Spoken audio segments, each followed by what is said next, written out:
But I want to tell you a little bit more about Optimum Performance Institute. We are, as I said, located in Woodland Hills. We are a treatment center for young adults, roughly ages 18 to 22. That's an age group I'm going to be mentioning a lot today. We specialize in more or less the treatment of borderline personality disorder with our ROAN program, but we also work with something that maybe is a bit lesser known, and that is failure to launch, which is that thing that just sort of happens sometimes when maybe a young adult has everything going for them, but somehow just can't seem to find their footing, and that's where we step in. And in a real-world setting, we help them find lasting independence. So that's a little bit about our center there. To introduce my team member, our team members here, we have Azra. Azra is also a therapist. She is also a brilliant artist, and she's going to talk to you about how she incorporates her art, specifically working with the LGBT community. She does something really brilliant that I'm actually quite jealous of. Next, we have Britt. Britt works as the site supervisor on the residential side of our program, so she sees things that I never see. She sees our participants, our clients, integrating what they learn, integrating with one another. She sees how they operate in their own home, and she unfortunately has to put up with a lot of attitude and a lot of crap that I don't have to put up with, but her input is invaluable. And last but not least is my Sarah down at the end. And I call her my Sarah because she is OPI alumni. She's a success story. And she also, for a time, was my client. It was the easiest client I've ever had. I just listened and learned. Recently, she admitted to PGSP Stanford in the Clinical Psych Master's Program. She will be leading one of these conferences soon, I'm sure. She's going to tell us a little bit about her personal story as well as her growing base of clinical knowledge. So I'm really excited to hear what every one of them has to say. I'm a therapist. I'm also gay. Queer as a tangerine. And it's interesting. I think maybe I am currently the only gay therapist at OPI, at least that we know of. And it's funny. It's funny because I seem to often be assigned the gay, lesbian, transgender clientele. I'm sure it's purely by accident. Actually, it isn't by accident. At this point, I make a joke to our clinical director and our executive director that they have all but sprinkled rainbow glitter straight to my office. But it works. It's a population that I love working with, the young adults, and particularly the LGBT young adults, because I get to see them step into more of who they're going to be, to evolve. And that's what we're talking about very much this year. That's our theme. Our particular theme is what has changed, what has grown, what's still yet to be done. And there's been a lot in the last few years. We have had a very friendly administration that has ushered in a lot of protections, a lot of acceptance. We have marriage equality. Cameron mentioned many of the things. The repeal of Don't Ask, Don't Tell. We have executive orders that have offered protections from discriminations in the workplace. We have the Affordable Care Act, which guarantees health care coverage and non-discrimination based on sexual orientation or gender identity. We have seen the spotlight shined on transgender, gender identity, gender nonconforming issues in a way that's particularly impressive because their numbers are smaller, so their movement has been very impressive. We have seen more gay, lesbian, transgender characters driving mainstream, popular television, movies, and music. We have Caitlyn Jenner. One more reason that the Kardashians are national treasure, and there are so many of them, there must be one here today. So, with all of the growth, with all of the change, with everything that we have accomplished, with all of the progress that we've made, what could stop us now? What could go wrong now? Can anybody think of any harbinger of doom on the horizon? Anything at all? Well, obviously, I am referencing our recent political election, and I have no intention and no interest in doing a political opinion performance piece. I'm not going to name politicians or policy or party platforms, but I also can't stand up here responsibly and not acknowledge what the ACLU and Lambda Legal and the Human Rights Campaign and the Trevor Project is describing as widespread panic among the LGBT community in response to the fears of what we may lose and what we may not attain under the incoming administration. And it's not for nothing. Now, it's early yet, and we don't know what's going to happen. But we have unfortunately heard a lot of rhetoric throughout the campaign, and we're seeing things that are happening now that are causes for concern. Our president-elect has vowed to protect the LGBT community, specifically from terror attacks. He has said that marriage equality is safe, but he's also talked about appointing Supreme Court justices that his surrogates say will, in fact, roll back marriage equality and repeal many of the legislative moves that offer protection from discrimination. We also see many members proposed and put in place in his transition team that I won't say are hostile to the notion of civil rights. I will just say maybe they haven't entirely warmed up to the idea. So they are a cause for concern. We have a vice president-elect who has a history of spearheading in his home state legislation, particularly discriminating against the LGBT community. We also have reports that he has supported and sought funding for gay conversion therapy. And his is actually the one name that I will mention, because if a Mike Pence Gay Conversion Squad takes me off the stage before I finish today, if somebody could just let my roommate know that I might be a little different when I come home tonight. You know, I joke because these things are really difficult to hear. It's really difficult to see.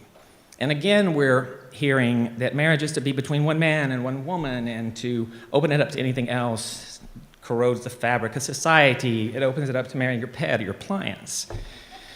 And to that person who makes that argument to me, I just have to say that what you're telling me now is the only thing currently stopping you from marrying your pet or your appliance is that it's not legal. Not that you don't have the desire or the attraction, that you don't think you could have a congruent relationship. It's just not legal. Well, speak for yourself. I want a little more than that.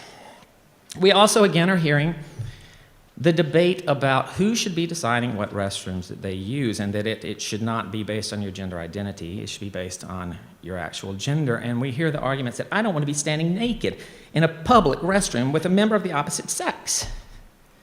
Well, to that person, I just have to say, if you are standing naked, in a public restroom, you have questions to ask yourself well beyond the gender identity of the person stall next to you.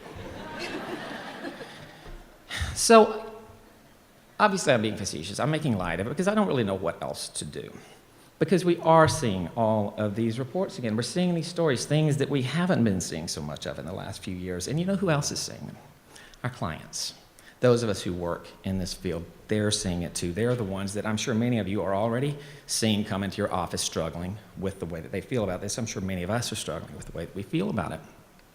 We're going to be helping them sort that out in the coming years. And I think of the 18 to 22-year-old that I work with, and also many of them across this country, the LGBTQ community in that age group across this country, who are voting for the first time, many of them sometimes for the second time.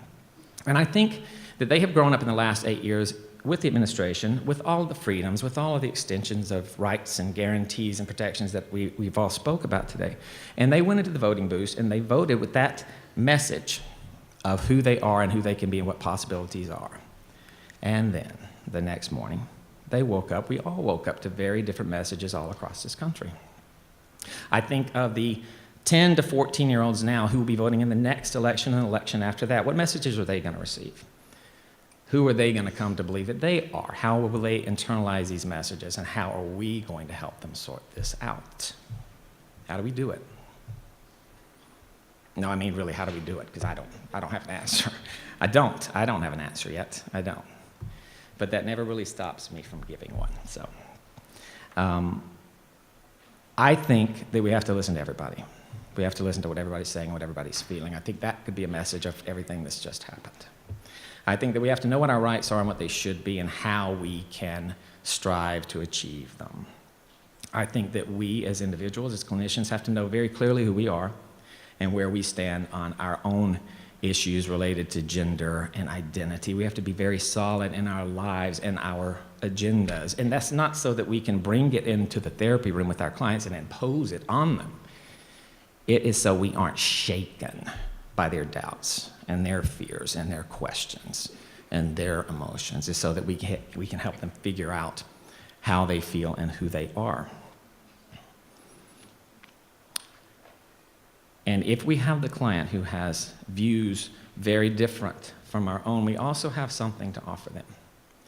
But for the time being, I hope maybe my staff won't assign me those clients, because I don't think that would go well for anyone. You've seen my Facebook. So, because I'm angry and I'm hurt, and this is a very different conversation than I had planned on having today. But I don't want to leave the stage sad sack salter for everyone. So I'm going to tell you something else that I believe. I believe that we in this country, and we as human beings, move towards more freedoms, not taking them away. We move towards the extensions of rights and protections, not taking them away. I think we move towards more understanding. We move toward more acceptance. And I believe that with progress, there's always setbacks, and many of us feel that this is a setback. But great progress and great growth oftentimes, most of the time, comes after setbacks when we're all so pissed off that we actually do something. And I believe that that will happen again now. And though it may not feel like it to many of us, I believe that this is evolution, what we're talking about. We are now continuing to evolve. Thank you very much.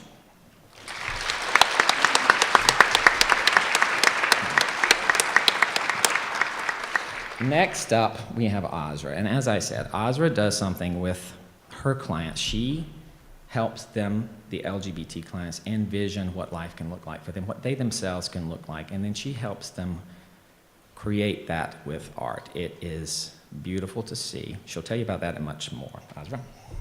As Salter said, my name is Azra Maulana. Bear with me, I'm a therapist, not a public speaker. Thank you so much for choosing to be here with us this morning. It's an honor to be part of this year's EDGY conference. A little bit about myself. I received my BFA in illustration from California State University, Long Beach. That's where I first started becoming an active ally.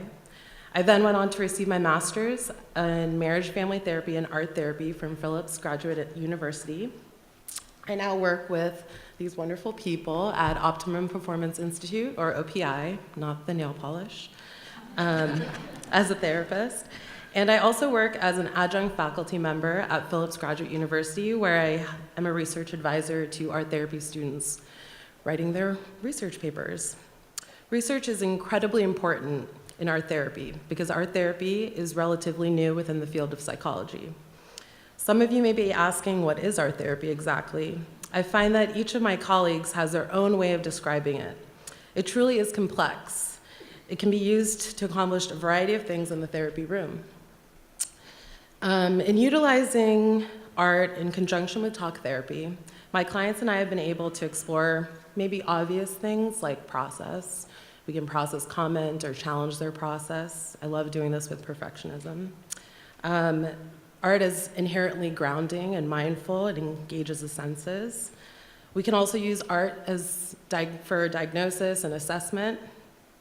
Maybe the less obvious ways, and what comes up in working with adolescents and young adults, is this concept of identity. They are launching from their families, their family systems, becoming independent adults, and they need to explore who they are, who they want to be. We do this through exploration of personal symbols, imagery, vision boards, even externalization exercises where they create images of their inner critic or their addiction. With the LGBTQIA clients, Art Therapy Room provides a space for alternative forms of communication and expression. Clients get to explore symbolism, experience, and meaning that transcends words and labels. I had a trans client that identifies as male, and he had just begun hormone therapy. And he got to use the art therapy space to create a future self-portrait of what he wanted to look like. I had another trans client that identifies as being neither female or male, and they created symbols of their own design that transcended gender binaries. With cisgender clients, I explore both masculine and feminine personal symbols that they can identify with. The remarkable thing that I have noticed in my short time being an art therapist is that clients demonstrate an innate ability to take care of themselves in the art room. The anxious clients will come in and they'll naturally gravitate towards grounding materials like clay and 3D objects.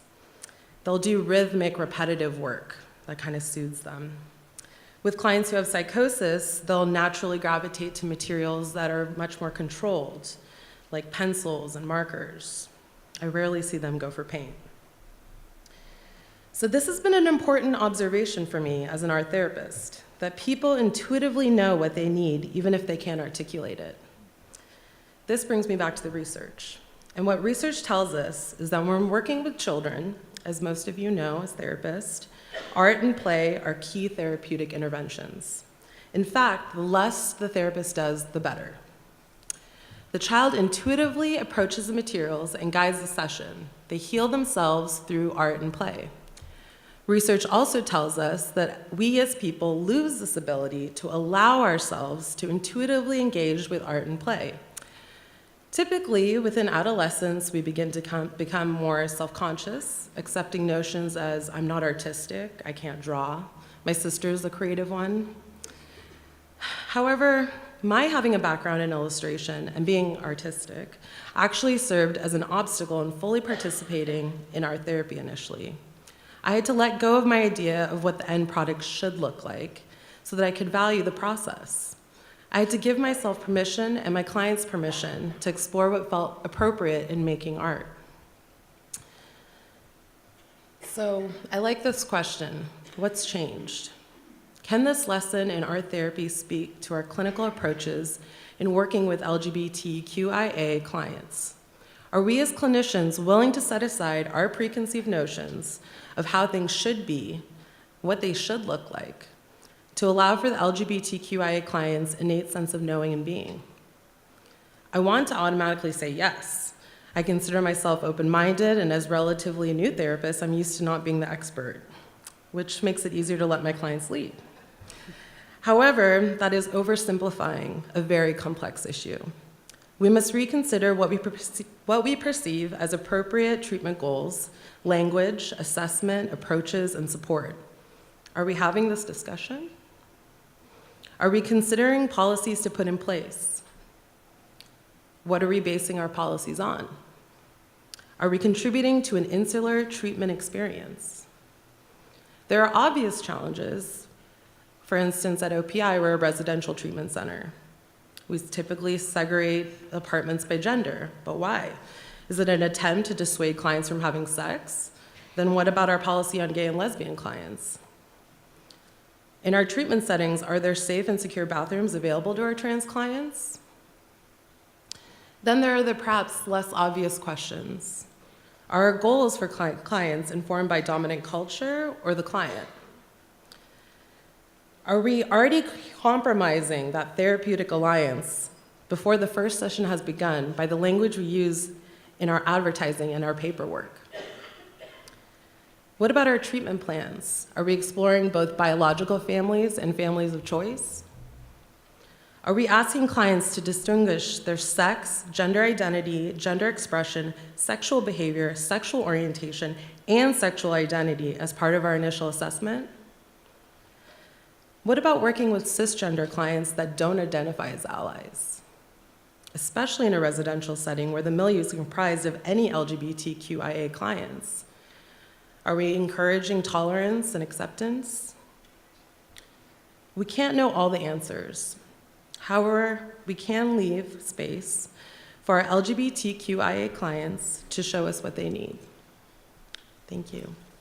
Next up, we have Britt. Again, Britt works on the residential side. She is a site supervisor, an independent living specialist. She has a lot to say about that, as well as her own personal story. So once again, I'm Britt Cussero. I'm one of the site supervisors in our residential side of things. And a fairly large percentage of the folks that do live and work alongside us identify as queer in some way. I'm fascinated by the grit and resiliency of many of these queer folks that I work with and for. I'm fascinated by their casual ownership of their identity, by the way they wear it around their necks like an heirloom rather than hiding it away in a pocket. My experiences were very different. I grew up in a small town in Indiana. It was a rural town, a football town, relatively wealthy, predominantly Christian, and white. I didn't mention heterosexual in any of the descriptors I just gave because when I was growing up there, I had little understanding that anything else could exist. And unfortunately, if Mike Pence's success is anything to go on, that could continue for a while. I was extremely homophobic by default until hormones kicked in. I opened a copy of Tiger Beat when I was about 15, which is a really stunning example of teen journalism if you're not familiar with it. It's a heartthrob mag. I saw a photo screenshot from the movie If These Walls Could Talk Too, accompanying a letter a teen girl had written into the magazine expressing that her two best friends were lesbians and she didn't know what to do about that. The short answer, in case you were wondering, is nothing. The photo was of Chloe Sevigny, butch as anything, with her arm against a wall leaning toward Michelle Williams. It took me a second to figure out what it was they were about to do. When I did make that connection, I immediately cut the photograph out and stashed it under my bed in a shoebox that the annals of history have since designated my sin box. Everything my religious community encouraged me to be ashamed of went in there. Letters to the best friend I suddenly realized that I wanted to kiss. A tattoo CD. I'm pretty sure at one point I stuffed a Buffy VHS tape in the box and had to duct tape the lid on. So initially, I wanted to speak about some differences growing up in rural places than here in Los Angeles, and I think there's value in that, since many of us will be working with or do work with youth from all over the United States. And these places that can make you feel ashamed of just growing up, still exist. Yet, despite current evidence to the contrary, I think the tides have turned in ways I couldn't have foreseen, being as I was, stuck out in the country with no cable television and dial-up internet. Woe is me. First, there's a prevalent presentation of queerness as positive by the mainstream televised media now. The fact that this positive queerness is being overwhelmingly represented by white, cis, hetero people is a problem, but I'm loath to not recognize that some of the progress has been made, presenting models for queer youth. Aside from shows presenting queer faces, many religious groups and leaders have been more and more vocal in their acceptance and support of the community, at least insofar as sexuality is concerned. They are often met with virulent opposition, but that doesn't remove their voices from this conversation. Secondly, at about the time that I was headed to college, that previously mentioned dial-up internet started advancing like nothing else in our technological history has, and people began using it in new and different ways. Email and chat rooms gave way to online diary sites, gave way to MySpace and Facebook, gave way to an interesting microblogging universe called Tumblr. Tumblr was founded in 2007 and hosts videos, photos, and short text posts from users. One of many details that sets Tumblr apart from other blog sites is its ability to reblog a post to include comments made after the original post. So what might start as a one-liner about a current event becomes a full-fledged conversation, shared out and shared again and again, reaching a wider and wider audience, richer with information each time.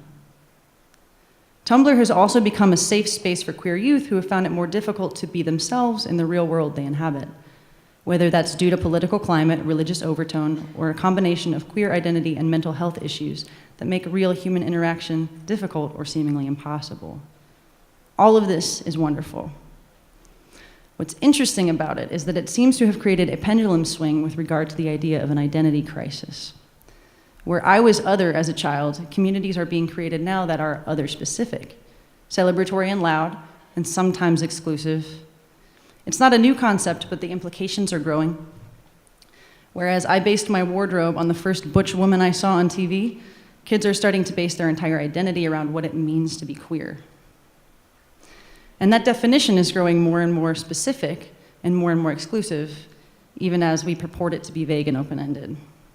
One example of this that I saw recently happened when a blogger posted a congratulatory blurb to a young person they assumed based on their previous post about not wanting a boyfriend to to be coming out as lesbian. The congratulator in question was subsequently ripped apart quite mercilessly by other bloggers for not recognizing that their perceived lesbian might identify as non-binary, and that sexualities exist far beyond the recognized dichotomy of gay or straight. I'm not saying that's not true. All those are very real possibilities. And I'm not saying we shouldn't all continue to learn as our cultural understanding of gender and sexuality evolve. But I'm from the Midwest and we're overly polite. I was raised to believe, and I do believe to this day, that we don't mistake a lack of education for malice. And I think it's important now more than ever to remember that. I find some of this online treatment akin to berating the person who offers me a free ham sandwich because I'm vegetarian with a gluten allergy they didn't know about. I should clarify that I also mean to make a distinction between this kind of insular identity and the people who, over the course of my own life, have told me, it's great to be gay, just don't be so in your face about it. Visibility is obviously important. We know that, and that's why we are all here. The queer role models I had growing up and the ones I have now are vocal about who they are. In the same way that a heterosexual person would discuss their spouse and family, my lesbian heroes speak about their same-sex partners. When they see an injustice in the world, they speak to that on the largest scale they have access to. The difference is that I have never once heard them disparage someone just for being a typical cis-het white guy, or take an identity that should instill one with pride and instead represent it as better than. So what does all of this potentially uncomfortable conversation mean when we are working with queer youth and attempting to encourage solid and healthy self-identification within a residential setting or within a larger society? I'm not sure there's a straightforward answer, but there can be an emergence of awareness. My experiences tell me that it means we need to be honest and lovingly direct with one another and our clients. But I also know that I will shy away from confronting issues of insular queerness because I know what it's like to be invalidated as a young queer person, whether or not that was what was intended. And I'm hesitant to be a catalyst in someone else feeling that way. One thing we can do is be present in online communities, not to add our 2 cents. There's enough dollars and change floating around. But to observe and bear witness to what's happening, how things are changing, to use our powers of discernment to look for and recognize positivity in what can sometimes be a sea of self-righteousness. Teens will be teens. This has been especially helpful to me in a residential setting to be able to develop immediate ties with new participants because I have a common ground that they wouldn't necessarily expect me to have. We can also be more almost embarrassingly vocal in our praise of positive identity and self-worth. I embarrass our residential participants almost daily when they set healthy boundaries with a toxic family member, when they're transparent about what makes them different in a world that tells them sometimes to be ashamed of that. I tell these young adults, some of whom are less than 5 years younger than I am, that I'm so very proud of them. I celebrate their successes with high fives and victory dances that no one should have to see. I allow for eye rolls, and I don't let those discourage me from continuing to be silly and joyful and reflective of triumph. At the same time, we can work to shed our fear of redirection when we recognize that something might be harmful. Just because you or I might not have an intricate knowledge of what it's like to be X, Y, or Z doesn't mean we don't have the powers and capabilities and instincts to recognize when something might be off. We should empower ourselves to speak to those in a direct but non-belittling way. And we can accept and bear the reaction to that, which might be someone feeling temporarily invalidated. We should also be wide open to being corrected, because how else are we going to learn and continue to develop ourselves? There's such value, especially now in a residential setting, because diverse communities are essential in our path to coexist with one another. So some last specific things that we do at OPI are we host regular community meals. Eating together is just so important to develop community, and it does help our cis clients come together with our queer clients in a way that they might not otherwise. We offer clubs and activities that transcend singular identification. Some examples are a tabletop game club and song swappers, which is just where you sit around and share music with one another. It's pretty great, and I have witnessed that take our Tumblr folks and give them something else to be proud of in themselves. We try as best we can to offer a diversity of staff members in our own sexuality, gender presentation, and gender identity. And given that we're residential, we have the relative luxury of being transparent about these identities to really model. We also work as best we can with families of trans or non-binary clients to provide safe housing. When someone admits whose gender identity doesn't match their birth certificate, we do discuss heavily with them and their families how they will be comfortable in our program and where they will be comfortable in our program. And we address this with each of the participants who will be living with them in a way that's casual and normative, but still allows for questions prior to their arrival. Most importantly, I think what I try to do, is have hope. It can be difficult sometimes. I try to have hope in our clients. I try to have hope in younger generations. I try to have hope that all pendulums eventually slow to a middle. What I will do in the coming days and months, I will recognize and validate fear, but embody hope. I will equip rather than enable. My sister is going to bring a child into this world, and needless to say, she's a little terrified of that. I am as well. I wrote a song for this coming baby, which she'll never actually let me play for the kid because it just turned into this depressing, ongoing thing. But the central message that I wanted to convey to this child, and that I want to convey to all children, is I can't promise to protect you when the world has lost its sight, but I will do one better. I will help you look for light. Thank you. And now I've told you a little bit about Sarah. I'll let her tell you the rest. I will just, as any good therapist will, preemptively take credit for everything that she will ever do. Hi, I'm Sarah Lustiger. I'm wearing my power suit for the first time since grad school interviews, and I feel awesome. And this suit is not the only awesome thing going on for me right now. As Salter mentioned, I am a first-year student at the PGSP Stanford PsyD Consortium, where I'm getting my doctorate, and where I get to talk to nerdy people about psychology all day long. Bliss. My beautiful partner of almost 2 years is here in the audience to cheer me on. I'm so lucky that I get to fall asleep next to her every night, and she loves me even when I leave my shoes, purse, and clothes in the middle of the floor. I know she really loves me because she followed me from Santa Monica to Palo Alto to be with me. Finally, I get to be here with you cool people, presenting at a totally legit conference on something very meaningful to me. But if you told me 3 years ago all of the wonderful things I shared with you just now, my response would have been, I can't be a lesbian. My life is over. Welcome to internalized homophobia hell.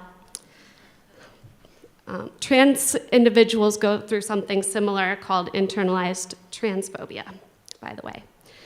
What is internalized homophobia, also known as internalized heterosexism, also known as IH, you may ask? Puckett et al. In the article Internalized Heterosexism and Psychological Distress, the Mediating Roles of Self-Criticism and Community Connectedness, define IH as the internalization of negative views of oneself or others who are sexual minorities as a product of living within a heterosexist society. Don Szymanski and Renee McCorsky further call IH the most proximal, sinister, and harmful form of self-stigmatization in their article, External and Internalized Heterosexism, Meaning in Life and Psychological Distress. My subjective definition is that IH is like having an entity, I call mine little IH monster, that spews horrible homophobic slurs at you 24/7. Why do people develop IH? There hasn't been much research about how and why people develop IH. Maybe telling you my story will clarify things a little. The first major contributor to the development of my little IH monster was perfectionism stemming from growing up with a severely impaired autistic brother and a sister who cared more about fashion and pop culture than academics or anything else. From a very early age, I wanted to be the perfect child my exhausted, academically inclined parents deserved. Great idea, right? Well, let's just say perfectionism is a pretty miserable goal to aspire to if you're human like me. No matter how hard I tried to be the top student, the skinniest, prettiest girl, or the most well-behaved child, I couldn't help but fall short. Falling short again and again caused me to judge myself extremely critically, which led to low self-esteem. And I was not alone in possessing these qualities. So several of the studies I examined found significant correlations between IH and self-criticism and IH and low self-esteem. The next contributor to the tyrannical domination of little IH monster over my brain was my overwhelming feeling of false uniqueness. By the time I reached the peak of little IH Monster's rule, I had dealt with very severe depression and was deeply ashamed that I had to go to weekly psychotherapy sessions, take meds, and take time off of school periodically. I was different from my female peers, whose greatest worry seemed to be their lack of sufficient number of Facebook friends, or which boy might or might not like them. I tried to make myself more normal, date guys, even when it felt like I wasn't doing it right. Because being gay was just more weird, more different, more pathological. I couldn't deal with that. During my extensive search, I could not find data supporting false uniqueness as a correlate of IH, but research does show that there is a strong correlation between IH and feigning heterosexuality. Finally, the last major contributor to the creation of Little IH Monster was the negativity bias that formed as a result of my depression. My negativity bias, or extreme focus on negative stimuli, acted as a cruel, unforgiving filter. And oh, what an effective filter it was, dictating the content of my thoughts, emotions, and memories. For example, I remember my first talk with my dad about having homosexual feelings around age 12. It went something like this: "Dad, is it weird for a girl to like a girl or a boy to like a boy?" "Well, no," my dad replied. "I think everyone goes through a phase like that." "Did you?" I asked. "No, not me," he responded quickly. I had caught my poor dad off guard. Cue filter. First of all, why do I have such a specific memory of a conversation I found upsetting while forgetting all of the positive conversations that I had with my dad about family and friends who identified as GLBT? Also, how come all I took away from that conversation was, "I'm a freak"? Thanks, filter. You catch my drift. This occurred with every show I watched on television, every mention of GLBT issues in the news, and absolutely everywhere else. So you can imagine that little IH Monster had plenty of ammo. When the homophobic thoughts spun around and around in my head all day, every day, self-criticism gradually turned into self-hatred. Self-hatred generating the idea that I was worthless, then that I didn't deserve to live. Finally, I couldn't take the constant agony anymore, and I tried to take my own life. And I wouldn't be alone in that either.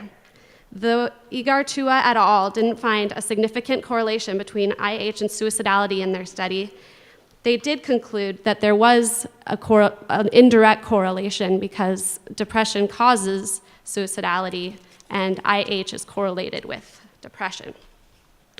For me, the suicide attempt was a wake-up call. It was time for personal evolution. My gradual slog toward mental health started with a healthy dose of cognitive behavior therapy. Every single slur that little IH Monster hurled at me had to be dissected, disproven, and discarded before I could recover from the damage my depression filter had caused. This approach has been helpful for others with IH as well. In the article, Internalized Homophobia in Lesbians, Szymanski and Chung explain why CBT works for IH. Identifying and challenging negative stereotypes about lesbians can help lesbian clients achieve a positive identity. Next on the list of obstacles to overcome was the low self-esteem. For that, my brilliant OPI therapist at the time, Emily Rabishin, gave me a very simple homework assignment. Every day, I wrote down 3 things I was thankful for and 3 nice things about myself, and taped them to the mirror. How ridiculously effective that was! Every morning, I awoke to find oodles of notes telling me good things about myself and my life. So little IH Monster finally had some competition. Other exercises in building self-esteem and getting involved in things I'm good at, such as working with individuals with developmental disabilities, like my brother, really boosted my self-esteem. False uniqueness was a toughie. Kelsey Larson, the activity coordinator at OPI at the time, found the Women's Coming Out group at the LA Gay and Lesbian Center and encouraged me to attend. I spoke to other women who struggled with internalized homophobia and coming out to family and friends. Within the group, I found solidarity, safety, and hope. Puckett et al. Found that community connectedness was associated with lower levels of IH. Connection to other GLBT individuals who shared my struggle was essential to my recovery, my transformation, my evolution. So why does this matter anyway? Well, the political climate that has begun to take shape, GLBT individuals will be bombarded with harmful stereotypes, cruel rhetoric, and the notion that people who identify as GLBT are second-class citizens, worthless, undesirable, unloved. Let's keep suicide at bay and free GLBT individuals from the oppression of their little IH monsters. As mental health professionals, it is our responsibility to keep the traits and treatments of IH in mind as an increase of psychologically distressed members of the GLBT community seek our help in the imminent clinical evolution. I'd just like to thank Salter especially for helping me on this journey, and I noticed that my life coach at OPI, Missy, is here, and I want to give her a shout out. She's amazing. And that's it. Thank you.